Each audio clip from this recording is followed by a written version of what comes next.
Hello，大家好，我係水水啊。今日咧，我哋要去有一啲嘅新聞週報要同大家講。咁我哋先嚟到競爭者先。咁首先咧，競爭者有個就係1歲生日嘅更新啦。咁大家咧都見到啦，呢個大堂而家係非常嘅靚啦。雖然我咧就冇玩過嘅，不過咧今日就想同大家攞嗰個神秘嗰個生日先。首先我哋對手咧係會拎住狀態咁，但係之後我會攞到一個去到呢個蛋糕，我哋會攞到一個好特別嘅一個少少嘅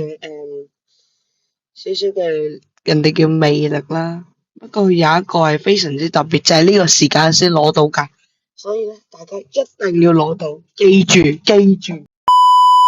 等一陣，如果大家都想攞呢個飾品嘅 like、share 同埋訂閱我哋 channel。好啦，咁大家咧就跟住我咁樣做。首先跳嚟呢度，跟住再跳上個 mon 度。好啦，去到呢個頂咧，就一行出去就撳個跳掣，咁跟住就撳個 take。咁咧，你跟住你就可以攞到呢個 birthday party 啦。咁你可以攞呢個飾品啦。嗱，係咪好簡單咧？就係咁簡單啦。不過咧，見有人都爬上，我都想爬上，不過都唔容易。不過如果你跌出去，你就會被傳送翻去呢個大廳啦。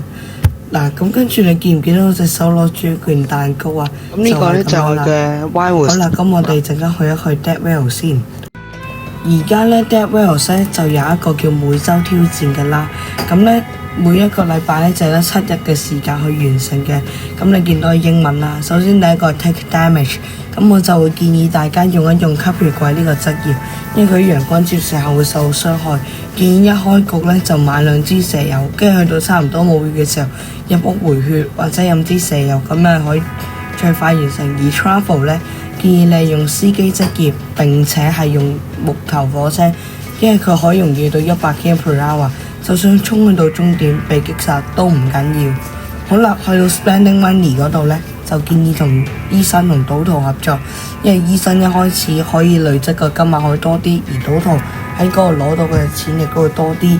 跟住咧，再交俾想做呢個任務玩家，跟住就可以容易咁樣達到啦。記住係2萬蚊。所以咧，今個禮拜任務就係咁，同埋記得我哋下一個禮拜亦都會做呢一堆嘅任務。好啦，咁我俾翻中文解釋先。